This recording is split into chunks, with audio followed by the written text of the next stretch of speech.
Hello my lovelies, welcome back to my channel. It's Books with BethX here and I hope you are doing incredibly well today. So as you can see, well firstly I'll start the elephant in the room, I've got another new background.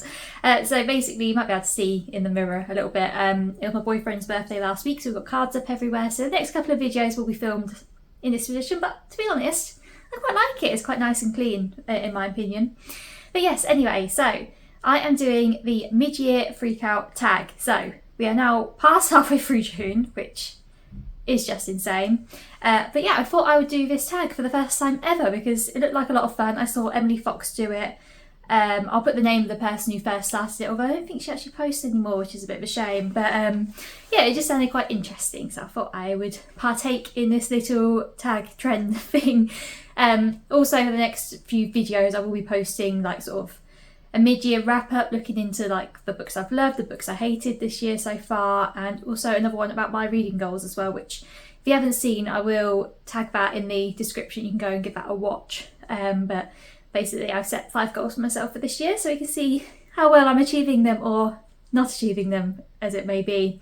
But yes, so let's begin with the tag. Okay, so what is the best book you've read so far in 2023? Now this was quite difficult to pick because it's actually a toss-up between 2 books, but I'd probably say my favourite is Kindred by Octavia E. Butler.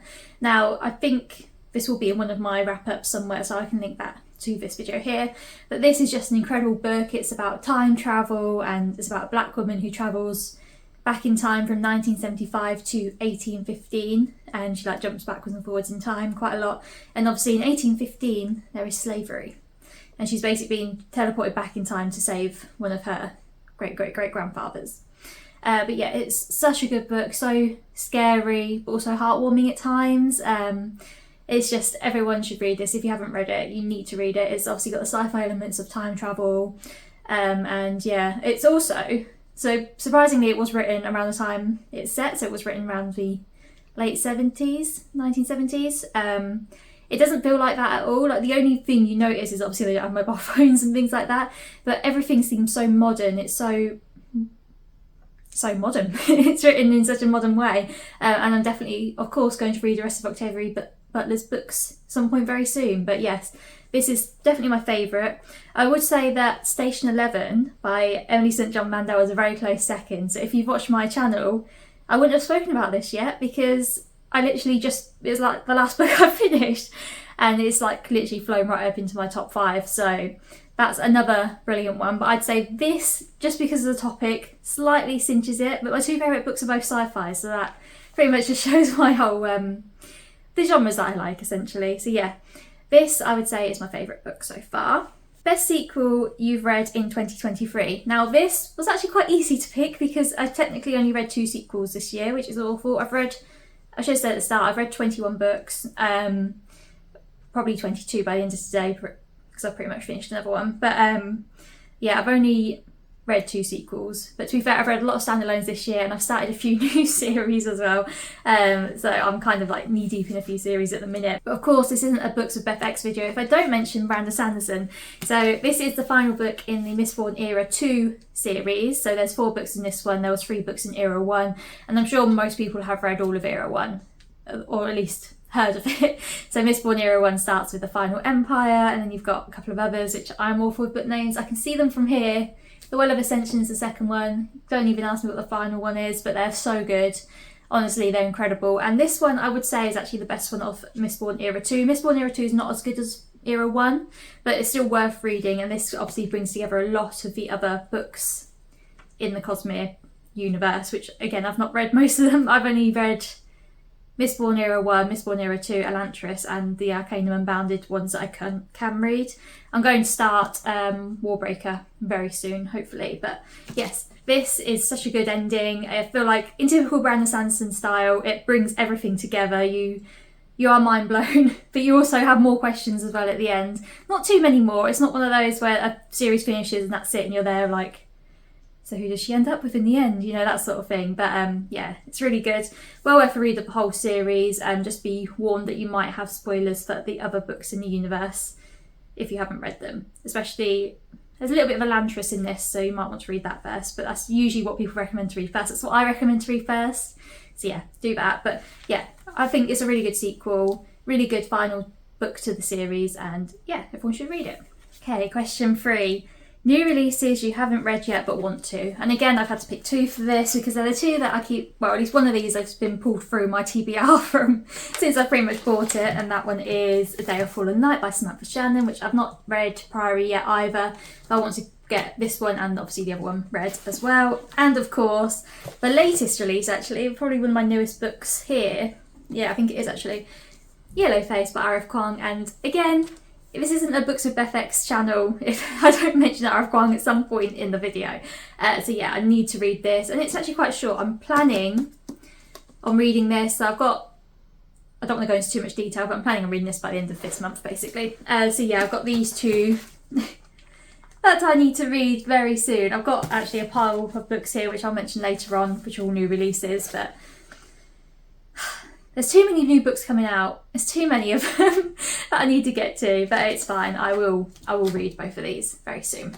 Question 4, most anticipated release that's coming out in the next 6 months. So unless you've been living under a rock, you've probably heard of the A Darker Shade of Magic series, which I own on Kindle. I don't have a physical copy, so I can't show it here. But she has announced that she's going to be releasing another book, a companion series. Kind of, I don't know where it's set, if it's after what happens in the Dark Shade Magic series, but I know that she's releasing another one called Fragile Threads of Power.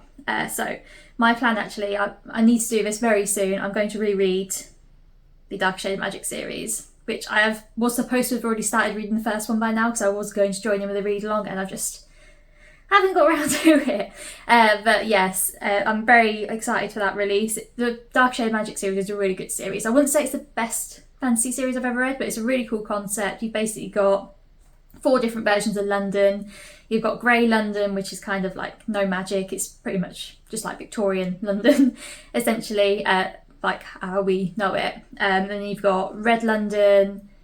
I'm trying to think the other colours, blue probably, and another one. One of them is completely destroyed. One is where you follow the main character. He's from there, and he is a magician, and he can travel between all the different Londons, which are basically like different dimensions. You've also got a female character who's from Grey London, and she travels with the magician from there. So yeah, it's really good series, really interesting. In typical V. Schwab fashion, it's very different and out there, and she's such a good writer in general. I'm reading his book Invisible Life at the minute, and it's just mind-blowing. I mean, that one she has taken a pre-existing concept, but she can just come up with these ideas like out of nowhere, it seems like. So yeah, very excited for that. Okay, question 5, biggest disappointment. So this is one that a lot of people disagree with, but for me, it was the only book 5 DNF so far this year, and that was Tomorrow and Tomorrow and Tomorrow by Gabrielle Zevin. It just wasn't for me, and that's fine. I mean, I had really high expectations. I was expecting to love it, and I, as a gamer as well, I do quite like reading about video games and things like that, but it just wasn't for me, and that's fine. It might be for you. I keep telling people this, even though I hated it. I wouldn't say hate, that's a strong word. Even though I disliked it, you might like it. So yeah, but is my biggest disappointment. I've done a review on my TikTok about it. I've also posted it. It was in one of my wrap-ups, so you can hear a little bit more about my thoughts of that. But yeah, it is what it is. But my biggest surprise of 2023 so far, actually, was Station 11 by Emily St. John Mandel. So this year I also read Sea of Tranquility by her, and I wasn't really the biggest fan. I enjoyed it. It was a short story, so I flew through it.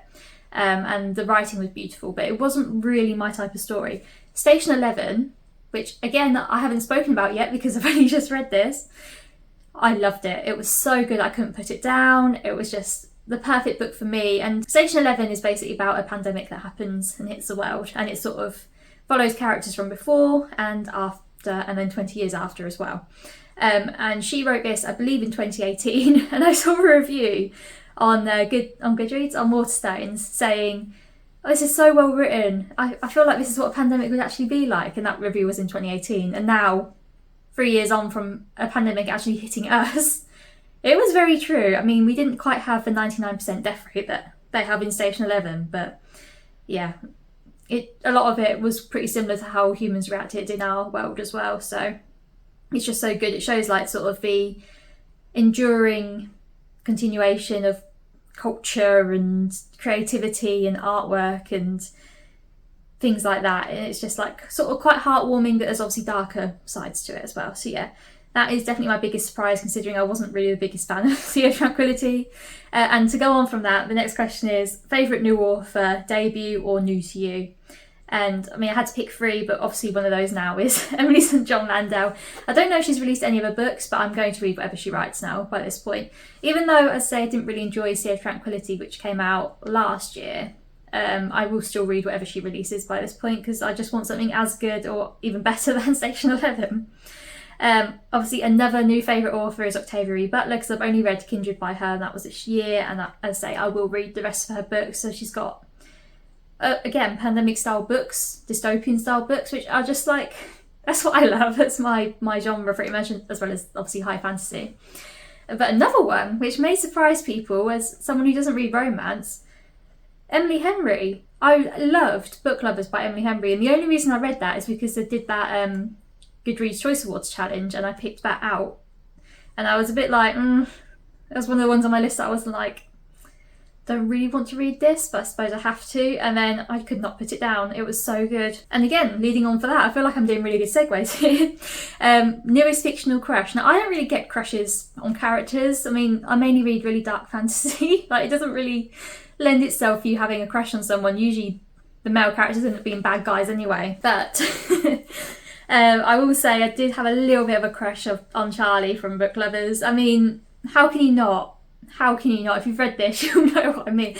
He's an editor. He's a book editor. Like, need I say more? And he just seems really nice and caring, and there was no red flags. Oh, Casey McQuiston wrote in the back that Schitt's Creek for book nerds. That's something else I've loved this year. If you want a TV show recommendation, watch Schitt's Creek.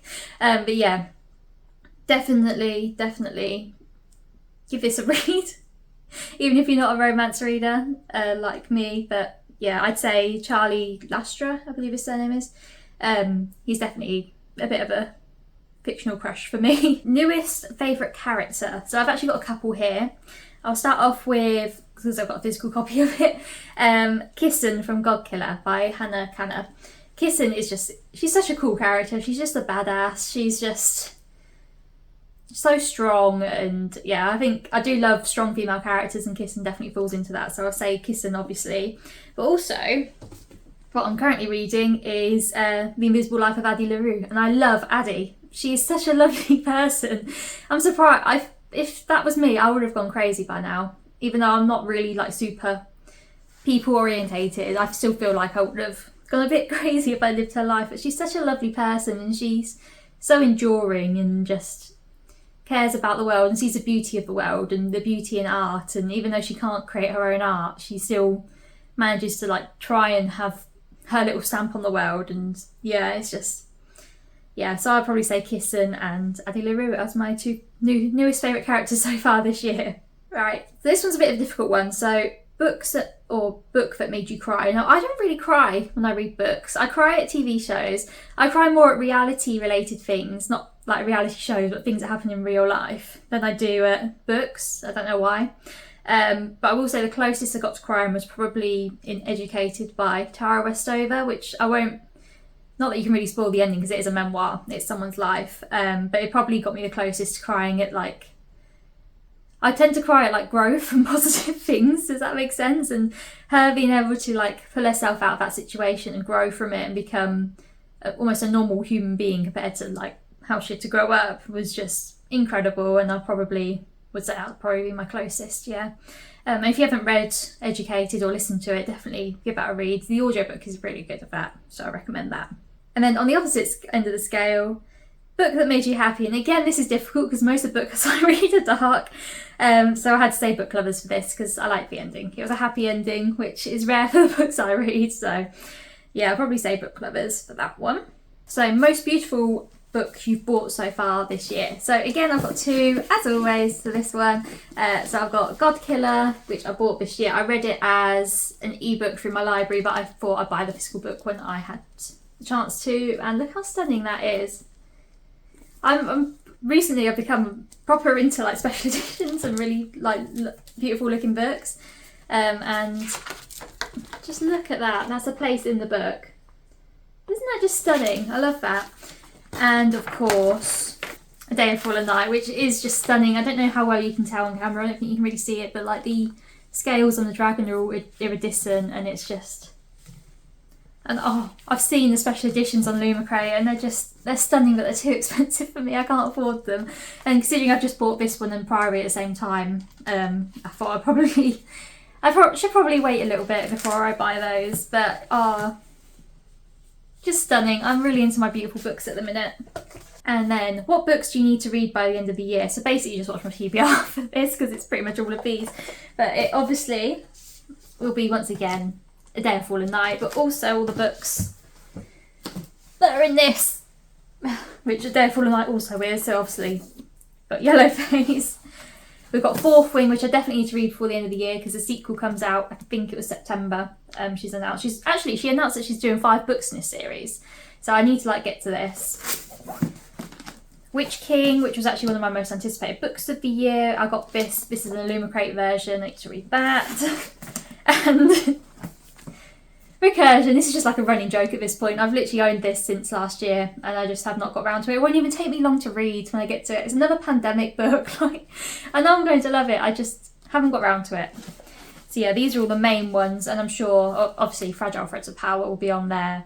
I don't know if the question was new releases or pre-existing ones, but I want to read all the Shadow and Bone books, as well as the Six of Crows and the other duology.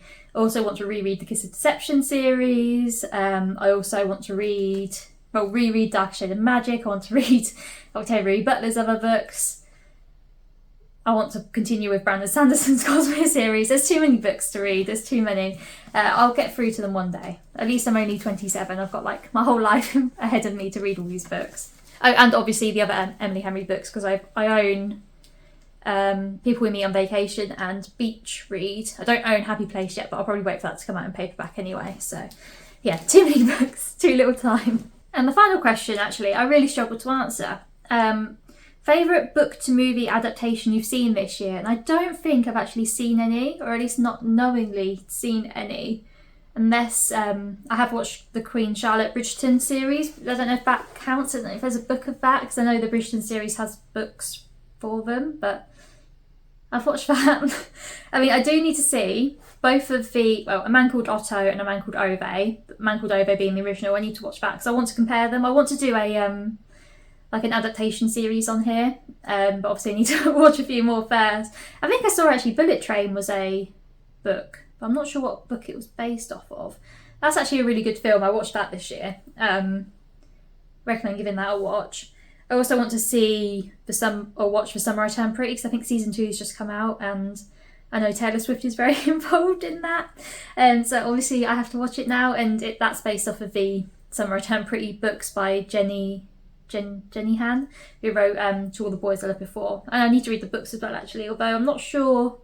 I feel like I might be too old for them now, although I probably would still reread To All the Boys, so maybe I should give them a read at some point. But yeah, if there's any other book adaptations I should watch, please let me know, because then I can try and convince my boyfriend to watch them for one, but also watch them myself. So that's it. That is the mid-year Freakout Tag video. I tag everyone who has a book channel that watches this to do this video. It's actually quite fun. It's quite good, like thinking through all the books I've actually read this year, because obviously I'm still going to be doing the sort of mid-year wrap-up style video, but yeah, I enjoyed this. I definitely recommend you do it too. So thank you for watching. I hope you enjoyed, and I will see you in my next video. Goodbye.